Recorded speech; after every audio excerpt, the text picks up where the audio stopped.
Programme timeline सां गॾु आऊं आहियां असद मुमताज़। नाज़रीन, PTI जो काफ़िलो अॼु वज़ीराबाद वारे इलाइक़े में अल्लाह वारे चौक ते जॾहिं पहुतो त इमरान ख़ान ते हमिलो थियो आहे ऐं जंहिं हमिलो कयो आहे मुबैना तौर ते उहो उन जी शनाख़्त बि थी चुकी आहे। उहो नवीद अहमद वल बशीर अहमद ॿुधायो पियो वञे, जंहिंजो चवणु आहे त उहो इमरान ख़ान सां नाख़ुशि हुयो ऐं उन इमरान ख़ान जे काफ़िले ते हमलो कयो आहे। जेको ॾींहुं ॾाढो अफ़सोसनाक ॾींहुं आहे पाकिस्तान जी सियासत जे हवाले सां, पाकिस्तान जी सलामती जे हवाले सां। या जेको ख़तरा के ख़दशा गुज़िरियल कुझु ॾींहंनि खां ज़ाहिर कया पिया वञनि, ॾींहुं थियो आहे। शुक्र इन ॻाल्हि जो बि आहे त का वॾी कैजुअलिटी कोन थी आहे, मुल्क हिकु वॾे ख़तरे खां बची वियो आहे। इन वाक़े जी जेतिरी मज़म्मत कजे ओतिरी घटि आहे। मुल्क जे वॾनि सियासतदाननि तोड़े ISPR पिणु इन वाक़े जी मज़म्मत कई आहे। मुल्क जे वज़ीर आज़म जनाब शहबाज़ शरीफ़ इन वाक़े जी मज़म्मत कई आहे। मियां नवाज़ शरीफ़ इन वाक़े जी मज़म्मत कई आहे। आसिफ़ अली ज़रदारी इन वाक़े जी मज़म्मत कई आहे। हींअर अपडेट इहे आहिनि त इमरान ख़ान समेत जेके 9 ॼणा PTI जा कारकुन ज़ख़्मी थिया। इमरान ख़ान खे शौकत खानम इस्पताल मुंतक़िल कयो वियो आहे। इन तमामु तर मामले ते ॻाल्हाईंदासीं त इन मार्च जा मक़सदु ऐं हींअर जेको इहो वाक़ियो थियो आहे, अॼु शाम जेको इहो वाक़ियो थियो आहे, उन जा पाकिस्तान जी पॉलिटिक्स ते कहिड़ा असर थींदा, ख़ासि करे PTI जी पॉलिटिक्स ते कहिड़ा असर थींदा। इमरान ख़ान जेको बेख़ौफ़ पहिरियां कारकुननि खे ख़िताबु कंदो हो, कारकुननि सां मिली वेंदो, हाणे उन जी सिक्योरिटी जा मामला जेके आहिनि उहे कीअं थींदा आहिनि, तमामु मामलनि ते ॻाल्हाईंदासीं। असांखे प्रोग्राम में जॉइन कयो आहे नुसरत वाहिद साहिबा, पाण तहरीक इंसाफ़ जी मरकज़ी अॻवान आहिनि, क़ौमी असैम्बली जी मेंबर आहिनि। उन सां गॾोगॾु असांखे जॉइन कंदो इमदाद सुमरो साहब, पाण सीनियर सहाफ़ी आहिनि, उहो लाहौर ऐं पंजाब जो हवालो असांखे ॾींदो। इन सां गॾोगॾु असांखे जॉइन कंदो ज़ुल्फ़कार गुरहमानी, पाण टाइम न्यूज़ में पंहिंजी अख़बार इस्लामाबाद जा ब्यूरो चीफ आहिनि। उनखां असां इस्लामाबाद जो हाल अहवाल वठंदासीं त कराची में हिन वक़्तु PTI जा कारकुन रोडनि रस्तनि ते, इस्लामाबाद जी छा सूरत हाल है उन ते मालूम कंदासीं। पर पहिरियां नुसरत वाहिद साहिबा खां। नुसरत वाहिद साहिबा, सबसे पहले तो ये बताइए कि ये जो आज अफसोसनाक एक वाक़या हुआ है, उसको आप कैसे देख रही हैं, PTI कैसे देख रही है, और क्या आप क्या समझ रही हैं कि इसके क्या असरात होंगे PTI की सियासत पे और मुल्क की सियासत पर? बिस्मिल्लाहिर्रहमानिर्रहीम, बहुत शुक्रिया अपने प्रोग्राम में इनवाइट करने का। देखें, आज का जो अंदोनाक हादसा हुआ है जी वो उसको हादसा कहना मेरे ख्याल में ज़्यादा सूटेबल नहीं होगा, इसलिए कि ये प्री प्लान था। अच्छा। आपने देखा कुछ दिन पहले फैसल वाडा साहब ने किस किस्म की स्पीच की। वो जी हमारे साथी थे अभी तक, और वो खान साहब ने उनके ऊपर बेइंतहा मेहरबानियां की कि ऑल्दो वो काम नहीं कर रहे थे, कुछ नहीं कर रहे थे, उसके बावजूद जब मिनिस्ट्री से हटाया गया वो हार गए बुरी तरह, तो उसके बाद उनको सेनेटर बना दिया। तो ये अल्लाह के बाद खान साहब की मेहरबानी थी उनके ऊपर। लेकिन वो किस तरह, कौन सी सिचुएशन ऐसी हुई है कि वो बिल्कुल पलट गए और उन्होंने इस किस्म की प्रेस कॉन्फ्रेंस की जो कि एक्चुअली बता रही थी कि ये सब कुछ होने वाला है। और उससे पहले आपको पता है राना सनाउल्लाह की किस किस्म की प्रेस कॉन्फ्रेंसेस हैं, वो अपने उसमें क्या बात करते हैं कि फितने को खत्म करना पड़ेगा, उसका सर कुचलना पड़ेगा, जैसे वो सांप है खुदा न खास्ता, या पता नहीं क्या है। वो पूरी दुनिया के इंतहाई बिलवेड लीडर है और मुस्लिम उम्मा के तो बेहद पसंदीदा लीडर हैं। उनके बारे में ये इस किस्म की बातें कैसे कर लेते हैं?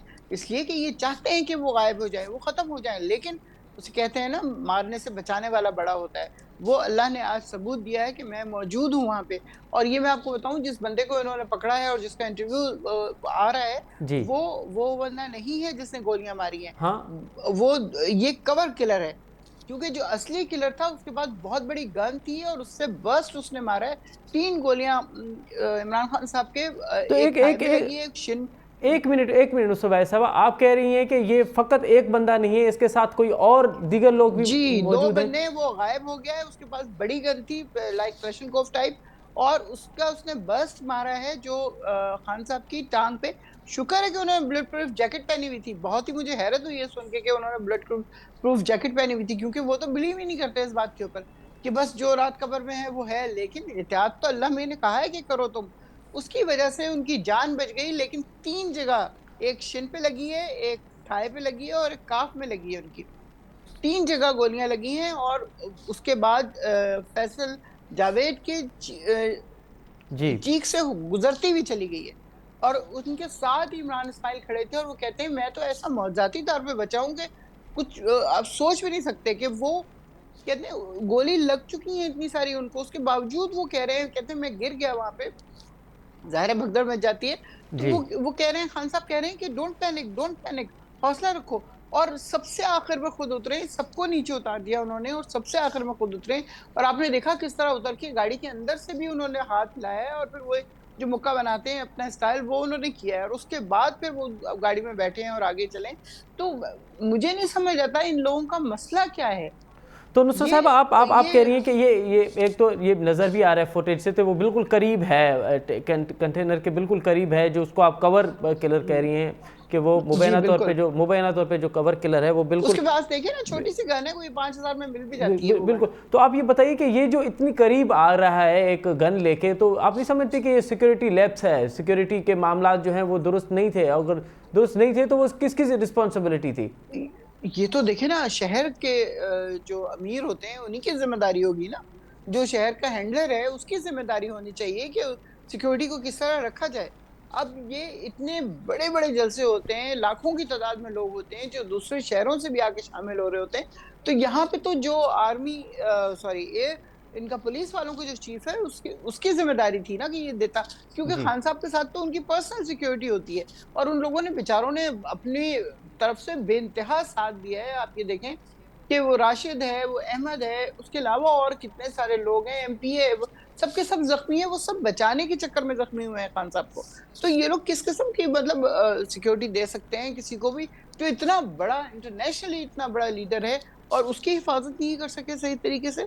तो वो तो यहाँ सिक्योरिटी पे तो तो पक्का ये है कि अल्लाह ने बचाया है तो उनको, अल्लाह की तरफ से तो नुसरत साहिबा सिक्योरिटी तो पंजाब हुकूमत ने दी हुई थी ना, कि पंजाब हुकूमत पुलिस उनके कंट्रोल में है, हुकूमत वहाँ पंजाब हुकूमत आपकी इत्तेहादी हुकूमत है, तो सिक्योरिटी के मामला तो पंजाब हुकूमत की रिस्पॉन्सिबिलिटी थी। देखिए, पंजाब हुकूमत ने बिल्कुल कहा होगा, मैं ये नहीं कह रही कि पंजाब हुकूमत का कोई लैप्स होगा या खुदा ना ख़ास्ता उनका किसी और का होगा। एक्चुअली तो उन्होंने आगे ऑर्डर ही देने हैं ना। अब जिसको ऑर्डर दे रहे हैं, जो शहर का एसपी है या जी। सीएसपी है, जो भी है, उसकी ज़िम्मेदारी थी ना कि वो किस तरह लोगों को एंटर होने दे रहा है। लेकिन फिर बात वही आ जाती है, जब लाखों की तादाद में लोग हों, तो इंसान कैसे, किस तरह एक-एक बंदे को देखेगा। आपको पता है, शलवार-कमीज़ में कोई भी चीज़ छुपाना बहुत आसान होता है। बाकी ड्रेसेस इस तरह के नहीं होते कि उसमें छुपाओ तो छुप जाएँ वो। उसमें ऑब्वियस होता है, जैसे पैंट शर्ट आपने पहनी हुई है तो नज़र आएगा दूसरे को, लेकिन सलवार कमीज़ अगर खुली सी आप पहन लेंगे और ऊपर एक जैकेट पहन लेंगे तो बिल्कुल पता नहीं चलेगा आपने क्या रखा हुआ है, क्या नहीं रखा हुआ। ठीक ठीक है नुसरत साहब, और हर कोई देखो हम पर्सनली नुसरत साहब हम इस पे और मज़ीद बात करेंगे। जुल्फ़िकार गुरामानी ने हमें ज्वाइन किया है इस्लामाबाद से। जुल्फ़िकार प्रोग्राम में खुश आमदी। जुल्फ़िकार ये ॿुधाइजो त इस्लामाबाद जी हिन वक़्तु करंट छा सूरत हाल आहे? छा मूंखे लॻे थो पियो त हीअ को जेको वाक़ियो थियो आहे, को अफ़सोसनाक वाक़ियो आहे, जेको हमिलो थियो आहे इमरान ख़ान ते, उन खां पोइ इस्लामाबाद बि कराची जीअं कराची जा रोड रस्ता हाणे एहतिजाज में थी विया आहिनि, त इस्लामाबाद में बि PTI जे कारकुन निकिरी आया आहिनि? जी, हिते इस्लामाबाद जे अंदरि सूरत हाल PTI जे कारकुननि जी इन हवाले सां बिल्कुलु नाहे जीअं तव्हां कराची जे हवाले सां ॿुधायो था। पर जेको रावलपिंडी खां फैज़ाबाद ऐं फैज़ाबाद खां मरी रोड वारा पासा आहिनि, उहे रोड हींअर उते ट्रैफिक घटि आहे ऐं उते एहतिजाज थींदे नज़र आयो आहे। ख़ासि तौर ते रावलपिंडी वारे पासे PTI जा जेके कारकुन आहिनि उन्हनि एहतिजाज कयो आहे, टायरनि खे बाहियूं बि ॾिनियूं आहिनि। जॾहिं त ॿिए पासे जेको इस्लामाबाद पुलिस जो मौक़िफ़ आहे, इस्लामाबाद जी पुलिस बार बार पंहिंजो इहो मौक़िफ़ हिते वर्जाए पई त इस्लामाबाद जे अंदरि जेकॾहिं इहे जुलूस या जेकॾहिं कंहिं क़िस्म जी का गड़बड़ कई वई त उनखे कानून जेको आहे हरकत में ईंदो। फैज़ाबाद वारे इलाइक़े ताईं जेकी PTI जा कारकुन आहिनि उन्हनि जो एहतिजाज नज़र आयो आहे मुख़्तलिफ़ हलकनि में, मुख़्तलिफ़ इलाइक़नि में। पर इन हवाले सां का बि हींअर ताईं का सूरत-हाल साम्हूं न आहे जंहिंखे ईअं चइजे त रेड ज़ोन में या इस्लामाबाद जे मुख़्तलिफ़ इलाइक़नि में किथे PTI जो को कारकुन या के टायर साड़ वारा जेके वाक़िया हुजनि उहे हिते नज़र ईंदा हुजनि। अच्छा, इहो ॿुधाइजो त हीअ को वाक़ियो आहे, उन जी ISPR बि मज़म्मत कई आहे, हुकूमत में वेठल जेके वज़ीर आज़म आहिनि या उन जी पूरी कैबिनेट आहे, या बिलावल भुट्टो बि इन जी मज़म्मत कई आहे। अव्हां कीअं पिया ॾिसो त इन जा असर कीअं थींदा ज़ुल्फ़िकार ईंदड़ ॾींहंनि में, ख़ासि करे PTI जी सियासत ते? ॾिसो, हिन वाक़िए जी मज़म्मत हर शख़्स खे करणु खपे, हर शख़्स कंदो। ऐं इन वाक़िए जे हवाले सां जेके उन जा सियासी असर आहिनि उहे मुख़्तलिफ़ हवालनि सां थींदा। जेकॾहिं तव्हां उनखे लॉन्ग मार्च जे नुक़्ते निगाह खां बयानु कंदो त लॉन्ग मार्च जे अंदरि जेको PTI जो कारकुन जेको अॻु में ई जोश में हुयो या उनखे ही जेको वाक़ियो आहे उहो वधीक इन हवाले सां जोश में आणे सघे थो ऐं लॉन्ग मार्च जो जेको मामिलो आहे उहो हिकु अलॻि उनजो बहस करे सघिजे थो। पर हिन सॼे मामले जे अंदरि इमरान ख़ान जी जेका शख़्सियत आहे उहा साबिक़ वज़ीर आज़म वारी शख़्सियत आहे। तव्हां ॾिसो त हींअर इमरान ख़ान सां जेको हीउ वाक़ियो पेश आयो आहे त उनखां फौरी तौर ते बेनज़ीर भुट्टो साहिबा जो हर जी तरफ़ मिसाल जेको आहे उहो ॾिनो पियो वञे। ऐं तव्हां जेकॾहिं गोली हलाइण वारो जेकॾहिं जो वीडियो ॾिसो त उनखे बि इहो चयो पियो वञे त मूंखे ईअं ई बेनज़ीर भुट्टो साहिबा ते अॻु में वीडियो रिकॉर्ड थी हुई। त हीअ जेके वाक़िया आहिनि इन वाक़िए खे सिर्फ़ु तव्हां सियासी इम्पैक्ट उनखे जी तव्हां नथा जी उन जी ते बयानु करे सघो, पर उनखे ईअं ॾिसी सघो था त इन सतह जा जेके पाकिस्तान जे अंदरि बेनज़ीर भुट्टो साहिबा जी शख़्सियत जहिड़ा जेके कदावर सियासतदान हुजनि उन्हनि ते इन क़िस्म जा वाक़िया थियनि था त उनखे इन हवाले सां बि घणो ॾिसण जी बि ज़रूरत आहे ऐं बहस बि थिए पियो। इन सॼे मामले खे मुंहिंजो ख़्यालु आहे त इन पासे इन्वेस्टिगेट बि कयो वेंदो, पर जी ज़ाहिर आहे त इमरान ख़ान जेको हींअर पाण बि बयानु जारी कयो आहे असद उमर मार्फत उन इहो सॼो इन सॼे मामले खे शहबाज़ शरीफ़ ॾांहुं उनजो रुख बि रखियो आहे, इस्टेब्लिशमेंट ॾांहुं बि उन पंहिंजो रुख रखियो आहे ऐं इन सॼी सूरत हाल में उन जा सियासी असर बि साम्हूं ईंदा, पर उन हवाले सां सिक्योरिटी जा पासा भी घना बहस थींदा। जुल्फ़िकार अवां असां सां गॾु ई रहिजो। नुसरत वाहिद साहबा, नुसरत वाहिद साहबा ये बताइए कि आपने फैसल वावड़ा का जिक्र किया कि फैसल वावड़ा ने बहुत पहले एक प्रेस कॉन्फ्रेंस में जिक्र किया था कि खूनी मार्च होगा और आज हमने देख भी लिया। तो आप क्या समझते हैं कि फैसल वावड़ा को किसने कहा होगा, किसके कहने पे फैसल वावड़ा ने ये प्रेस कॉन्फ्रेंस की थी, या फैसल वावड़ा का कौन इन्फॉर्मर हो सकता है? फैसल वावड़ा को कैसे पता चला कि मार्च जो है वो खूनी होने वाला है? देखिए, अगर उनके पास कोई इन्फॉर्मेशन होती तो वो खान साहब से शेयर करते। ये तो साफ नजर आ रहा है कि उनको प्लांट किया गया है, और जब प्लांट किया जाता है तो वो हमें पता है कि कौन प्लांट करता है और किस तरह करता है। आपने देखा ही है हमारे कितने साथी अदम एतमाद की तहरीक में बिके, कितने लोगों ने हमारा साथ दिया और कितने लोगों ने नहीं दिया, वो सब आप लोगों के सामने है। तो इसमें कोई अचंभे की बात नहीं है कि उनको प्लांट किया गया था। किस तरह किया गया था ये तो वो खुद ही बता सकेंगे, जब कभी अल्लाह ने अगर जिंदगी दी और मोहलत दी इतनी कि वो बता सकें कि उनको किसने और क्यों प्लांट किया था, तो पता चलेगा। अदरवाइज तो इन्फॉर्मेशन की बात नहीं है। इन्फॉर्मेशन क्या, अभी 3 दिन पहले मैंने अपने पार्लियामेंट्री ग्रुप में वॉइस मैसेज किया था कि प्लीज खान साहब से कहें एहतियात करें, वो इस तरह लोगों में निकल जाते हैं बगैर कुछ पहने बगैर कुछ किए। तो आज अल्हम्दुलिल्लाह उन्होंने बुलेट प्रूफ जैकेट पहनी हुई थी जिसकी वजह से बचत हुई, अदरवाइज तो मुझे नहीं लगता था अगर अब नुसरत बुलेट प्रूफ जैकेट साहब ना आपकी होती तो। डिमांड्स क्या होंगी, किस तरह की इन्वेस्टिगेशन होनी चाहिए इस वाक़े की? देखिए, डिमांड से फर्क नहीं पड़ता। इस मुल्क की हिस्ट्री देख लें आपके, उसमें क्या हुआ है। लियाकत अली खान से लेके आज तक बिल्कुल, अभी मैं सुन रही थी एक जगह पे कि वो उन्होंने बताया कि लियाकत अली खान को अफगानी बंदे ने उनको मर्डर किया था, शहीद किया था। उसके बाद पता नहीं 10 साल तक हुकूमत पाकिस्तान उसकी फैमिली को 450 रुपए देती रही।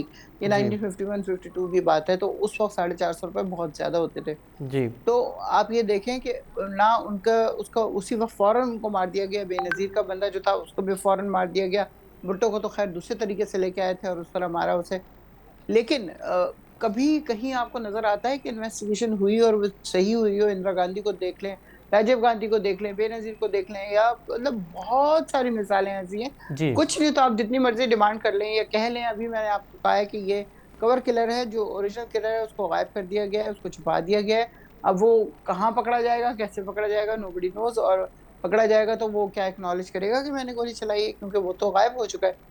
तो ये सिर्फ कहने से फर्क नहीं पड़ता कि जी फेयर इन्वेस्टिगेशन हो, फेयर वो हो। ये तो आपको पता है मुल्क ही ऐसा है, यहाँ पे अगर जिंदा बच जाए तो अल्लाह का शुक्र है, नहीं बचे तो अल्लाह की मर्जी है। यही होता है यहाँ पे, इसके अलावा तो और कुछ नहीं है। तो मुस्तकबिल में आप क्या समझ रहे हैं कि फिर ये जो खान साहब जलसे कर रहे थे और बेखौफ कारकुनों के साथ मिलजुल जाते थे, तो अब आप समझती हैं कि वो फासला बढ़ेगा खान साहब का कारकुनों के फासला साथ? बढ़ना चाहिए, फासला बढ़ना चाहिए। आप ये देखें, अभी कुछ दिन पहले वो एक पुल के नीचे से गुजर रहे थे और ऊपर से लोग लटक लटक के उनसे हाथ मिला रहे थे, जी इस बुरी तरह के खुदा न खास्ता कोई गिर भी जाता तो उसकी भी मौत यकीनी थी। और खुदा न खास्ता ऊपर से कोई गन चला देता, क्योंकि आप कितने लोगों की तलाशी लेंगे, कितने लोगों को देखेंगे जो पुल के ऊपर खड़े हैं या जो साइडों पे खड़े हैं या इधर उधर खड़े हैं। वो कितनी खतरनाक सिचुएशन है। ये तो मैं समझती हूँ कि नंबर एक तो खान साहब को खुद भी इसका बहुत ज्यादा ख्याल रखना चाहिए, और जो साथ उनके हैं सारे दोस्त अहबाब, जो उनके पॉलिटिकल साथी हैं, जो वहां पे जी उनके साथ होते हैं, उन सबको बार बार ये बात करनी चाहिए कि ये ना करें, आप प्लीज ये ना करें, इस तरह ठीक। ना करें। क्योंकि खान साहब के लिए देखें, वो कहते हैं मैं मरने से नहीं डरता, मैं भी यही कहती हूँ मैं मरने से नहीं डरती, लेकिन अगर मुझे कोई गोली मार देगा ठीक है। तो जरा भी फर्क नहीं पड़ेगा, पूरे जी। यूनिवर्स में किसी को पता भी नहीं चलेगा कि जी, नुसरत जी। वाहिद मर गई। जी, जी, जी। लेकिन अगर खान साहब को खुदा न खास्ता कुछ होता है तो he is a very very precious man. उनको ये बात याद रखनी चाहिए कि उनकी वजह से पाकिस्तान बचेगा, उनकी वजह से पाकिस्तान संभलेगा, वो लेके आएंगे वो उस तरह की चेंजेस जिसके बाद सही मानों में एक इस्लामी मुल्क होगा ये। अच्छा तो ज़ुल्फ़िकार प्लीज इसके जी। लिए मतलब उनको नहीं लेना चाहिए इसको लाइटली, उनको जी, अपनी जी। जान की हिफाजत करनी है, वो जिंदा रहेंगे तो कुछ करेंगे, जी। मर गए तो दूसरा दिन कब्र में, जी। तीसरे दिन बस जी, जी। फारिग। ज़ुल्फ़िकार इहो ॿुधाइजो त इस्लामाबाद में छा को टीं धुर जो आहे इम्कान, या मां सम्झो था पिया त इन तरह जा माहौल हाणे ठहण वञनि था पिया?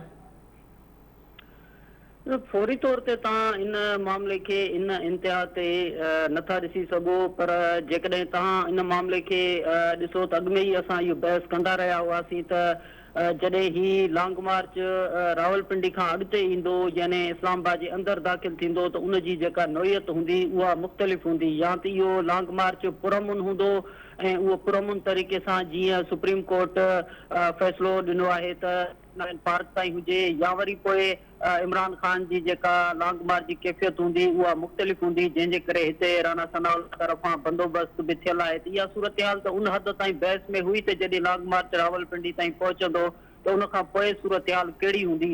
पर हींअर जेको वाक़ियो थियो आहे, इन वाक़िए जा तव्हां इहे पासा ॾिसो त हीउ वाक़ियो गुजरांवाला वज़ीराबाद वारे इलाइक़े में थियो आहे। हीउ इलाइक़ो मुकमल तौर ते चौधरी परवेज़ इलाही जी कॉन्स्टिट्यूंसी वारा इलाइक़ा आहिनि, जीटी रोड आहे, पंजाब हुकूमत आहे, पंजाब जी सिक्योरिटी आहे, ऐं पंजाब जे इलाइक़े जे अंदरि जी जेका सूरत हाल आहे।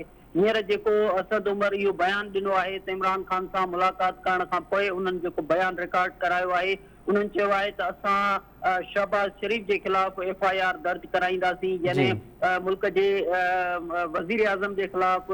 त तव्हां ॾिसो त इस्टेब्लिशमेंट जो बि उन हिकिड़े फ़र्द जो नालो खंयो आहे, राणा सनाउल्ला जो बि, यानी वज़ीर दाख़िला ते बि हू FIR दर्ज कराईंदा, वज़ीर आज़म ते बि दर्ज कराईंदा।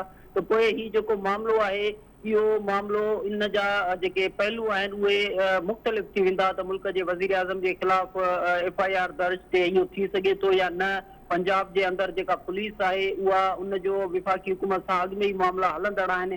तंहिं करे हीअ जेके मामला आहिनि, ही विफ़ाक़ ऐं पंजाब जे साम्हूं आम्हूं साम्हूं वारी जेका सूरत हाल आहे, जेको अॻु में सियासी बहस हो, तव्हां जेकॾहिं यादि कयो जी। त DG ISPR खां जॾहिं सवाल कयो वियो लॉन्ग मार्च जे हवाले सां, त DG ISPR जो इहो चवणो हो त लॉन्ग मार्च त जमहूरियत जो हिसो हूंदा आहिनि, उहे जमहूरियत में थींदा रहंदा आहिनि। त इन सॼी जेका कैफ़ियत आहे हाणे, उहा जॾहिं मामिलो हिक ॿिए जे ख़िलाफ़ FIR यानी वज़ीर आज़म जी सतह ताईं FIR वेंदी, जेको इमरान ख़ान सां असद उमर मुलाक़ात खां पोइ चयो आहे, ज़ाहिर आहे पार्टी जो ठीकु। मौक़िफ़ आहे, इहो उन्हनि जो पंहिंजो मौक़िफ़ आहे, जीअं चाहिनि करे सघनि था, पर ठीकु। इन जा जेके इम्पैक्ट आहिनि उहे ॾाढा असां ॻाल्हाए रहिया हुआसीं। अॼु हिकु अफ़सोसनाक वाक़ियो थियो आहे अलावाला चौक वज़ीराबाद में, जिते इमरान ख़ान जो क़ाफ़िलो उते पहुतो। इमरान ख़ान पंहिंजे कारकुन सां ख़िताबु करण वारो हो त मुबैना तौर ते हिकु किलर जेको आहे उन तां फायर कया आहिनि, जंहिंजे नतीजे में इमरान ख़ान ऐं फैसल जावेद समेत 9 PTI जा अॻुवान जेके आहिनि उहे ज़ख़्मी थिया आहिनि। इमरान ख़ान खे शौकत खान में इस्पताल मुंतक़िल कयो वियो आहे।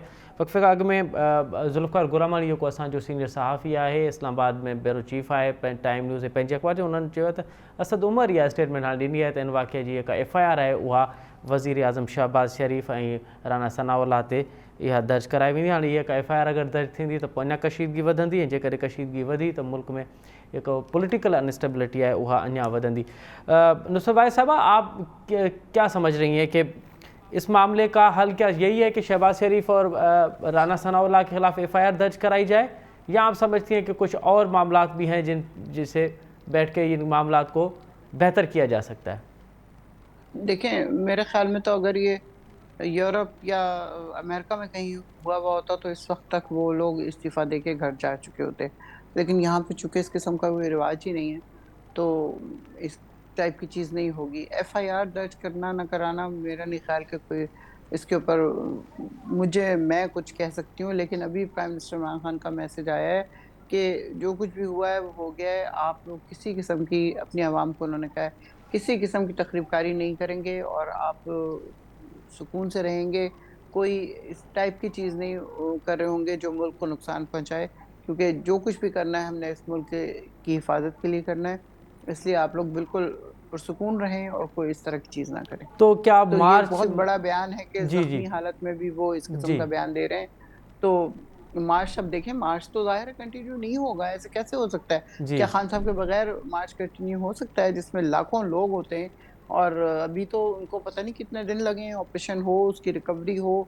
आपको पता है इस उम्र में रिकवरी भी बहुत देर से होती है, लेकिन वो इस उम्र को तो वो पहुँचे ही नहीं है, वो तो डिनाई करते हैं। वो जी। माशाल्लाह जितना फिज़िकली वो फिट हैं, उतना तो कोई मेरे ख़्याल में 40 साल का भी बंदा नहीं होता जितना वो माशाल्लाह भाग-दौड़ कर रहे हैं और कोई थकन नहीं है, कोई इस तरह की चीज़ नहीं है, तो ये तो बहुत कुछ बड़ी कुछ ब्लेसिंग है अल्लाह की। नुसरत साहिबा, जैसे अब असद उमर साहब ये कह रहे हैं कि हम वज़ीर आज़म के खिलाफ एफ़आईआर दर्ज कराएंगे, तो फिर कुछ सवाल ये बनते हैं ना कि सिक्योरिटी के मामलात और पुलिस का महकमा तो सूबाई हुकूमत का अंडर में है, फिर सूबाई हुकूमत पे ज़िम्मेदारी आती है ना कि उनकी सिक्योरिटी उनको बेहतर करनी चाहिए थी, ये रिस्पॉन्सिबिलिटी तो उनकी थी। बिल्कुल, बिल्कुल करनी चाहिए सिक्योरिटी बेहतर, लेकिन मसला ये है ना कि अब तो ये एपिसोड हो गया है, तो अब क्या करना है?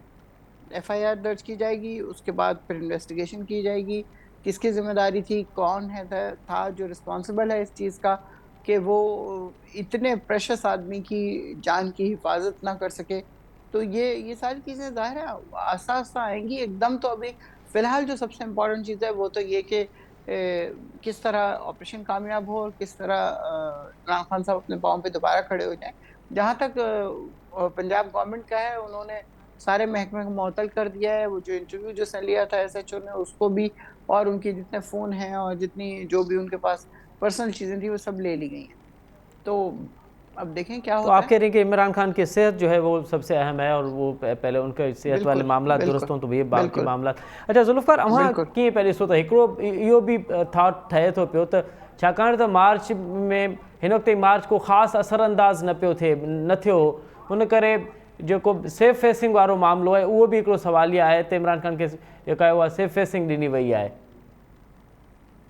ॾिसो इन सतह ते इहा सूरत मुंहिंजो ख़्यालु आहे त ईअं बिल्कुलु मां नथो सम्झां त इहा का सूरत ईअं हुजे, छो जो हीउ तमामु वॾो वाक़ियो आहे बिल्कुलु ऐं सही। मुल्क जो साबिक़ वज़ीर आज़म आहे। इमरान ख़ान जी जेका शख़्सियत आहे उहा इंतिहाई वॾी शख़्सियत आहे, पार्टी हुनजी वॾी बिल्कुलु आहे सही। ऐं हुन सां सियासी इख़्तिलाफ़ केतिरा बि हुजनि त हीउ जेको लॉन्ग मार्च जो जेको मामिलो हुयो, गुज़िरियल ॾींहुं इमरान ख़ान पाण चयो त 10 महीना बि जेकॾहिं लॉन्ग मार्च खे कंटिन्यू यानी तहरीक खे असां कंटिन्यू करणु चाहींदासीं त उनजो हिकिड़ो मक़सदु इहो वरितो वियो हो त इमरान ख़ान जेका तारीख़ आहे यानी हिन हुकूमत जे मुद्दे पूरे थियण वारो जेको मुतालबो आहे उहो हुन तस्लीम करे वरितो आहे। उन करे इमरान ख़ान चवनि था त 10 महीननि ताईं असां तहरीक जारी रखंदासीं। ऐं इन विच में इहे मामला बि हुआ त इमरान ख़ान लॉन्ग मार्च जो जेको इहो मामिलो आहे उनखे डिघो रखणु चाहे थो। उनजो हिकिड़ो सबबु इहो त जेको इमरान ख़ान लॉन्ग मार्च शुरू कयो हो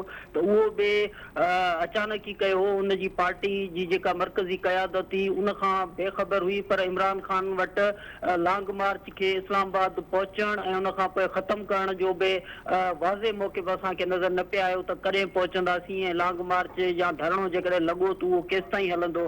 त इन विच में इमरान ख़ान सियासी मज़ाकरात जो इंतज़ारु करे पियो या सियासी हवालनि सां के हल चाहे पियो।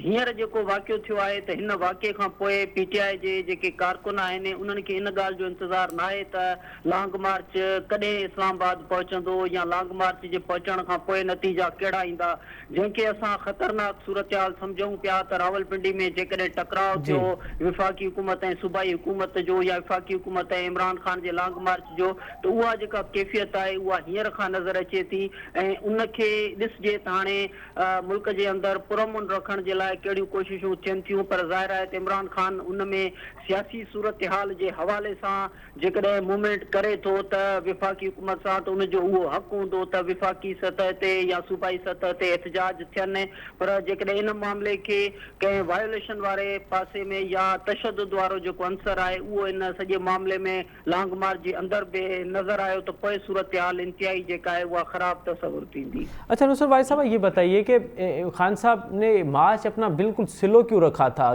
कोई स्लो की ये भी कोई स्ट्रेटजी थी और क्या बीच में कोई मुज़ाकरात भी हो रहे थे और मुज़ाकरात हो रहे थे तो उनका कोई नतीजा नहीं निकला क्या? स्लो तो इसलिए रखा था कि वो नर्व से खेल रहे थे इनकी, अच्छा।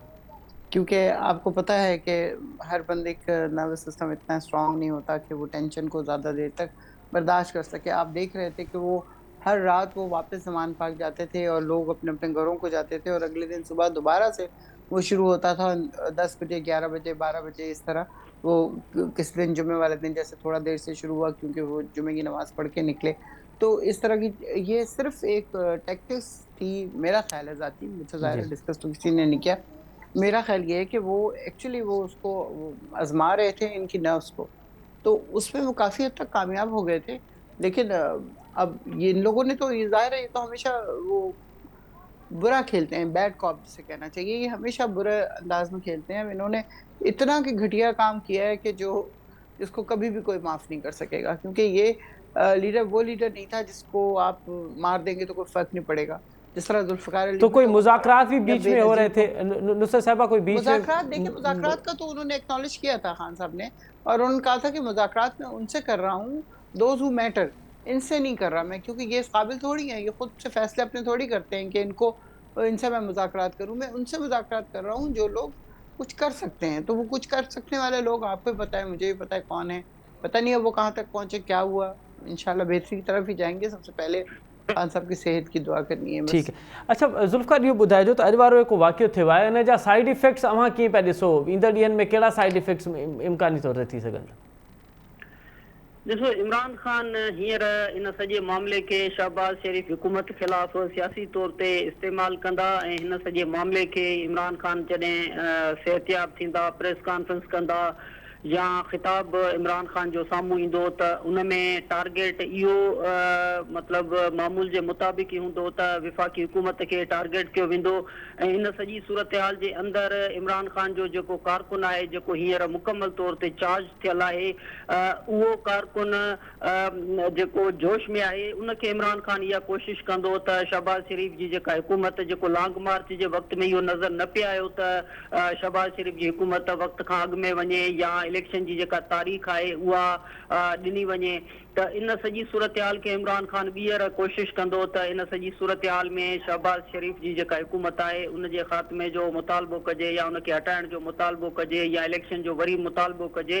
त उन मुतालबे जे अंदरि इमरान ख़ान ज़ोर ज़रूरु लॻाईंदो, ऐं इन मुतालबे जी हद ताईं उनखे अॼु जो वाक़ियो जेको आहे उहो पंहिंजे कारकुननि खे वधीक लॉन्ग मार्च में शरीक करण जो मौक़ो ज़रूरु फराहम कंदो। पर इन सॼी सूरत हाल में इन जो जेको सियासी पासो आहे उनखे त चई सघिजे थो त इहो हिकिड़ो इमरान ख़ान जो आइनी हक़ आहे त हू पंहिंजे लॉन्ग मार्च खे ॿीहर रीऑर्गनाइज़ करे उनखे मौक़ो मिली वेंदो त ॿीहर वज़ीराबाद खां या गुजरांवाला खां उहो ॿीहर जेको आहे रावलपिंडी ॾांहुं या इस्लामाबाद ॾांहुं रुख करे।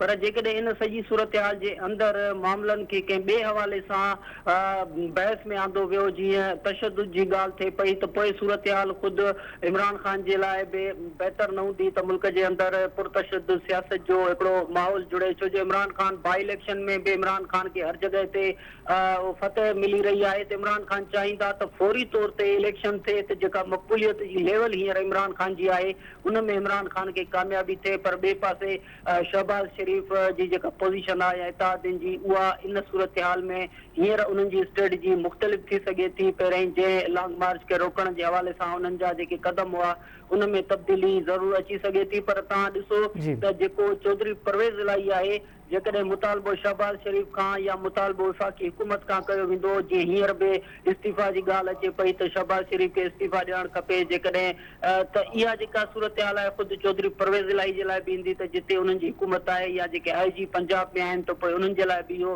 सूरत हाल जो मामिलो ईंदो। त हीउ हिकिड़ो सियासी बहस आहे, पोइ सियासी बयानियो जेको आहे उहो ॿिन्ही तरफ़नि खां शुरू थी वेंदो। पर हिन सॼी सूरत हाल जे अंदरि जेकॾहिं मामिलो जमूरी रहे थो त पोइ उहा सूरत हाल वधीक बहितर बि हूंदी बजाए इन जे जो मामिलो जेको आहे उहो तशदुद तरफ़ वञे। ज़ुल्फ़िकार, अव्हांखे छा थो लॻे त ईंदड़ ॾींहंनि में PTI छा ॿीहर पार्लियामेंट में वञणु, अव्हांखे लॻे थो पियो तव्हां ॿीहर पार्लियामेंट में वेंदी, या अॼु वारे वाक़िए खां पोइ हाणे पार्लियामेंट में वञण वारा जेके दर आहिनि उहे PTI हाणे पंहिंजा बंदि करे छॾींदी जेसिताईं हीअ हुकूमत क़ाइमु आहे? ॾिसो, फ़ैसिला जेके आहिनि PTI जे अंदरि उहे इमरान ख़ान खे ई करणा हूंदा आहिनि। इमरान ख़ान जो ई बयानियो PTI जे अंदरि हलंदो आहे। इन सॼी सूरत हाल जे अंदरि PTI जी जेका सीनियर क़यादत आहे उहा सीनियर क़यादत हींअर बि जेका गॾु थींदी त उहे इन सॼे मामले में वेही करे को फ़ैसिलो ज़रूरु कंदा। पर मां नथो सम्झां त इमरान ख़ान हींअर पार्लियामेंट जे अंदरि वापसि वञण जो जेको रस्तो अदालती रस्तो जंहिंखे चयो वञे थो त जी। अदालत बि इमरान ख़ान खे मशवरो ॾिनो त वापसि वञनि पार्लियामेंट जे अंदरि।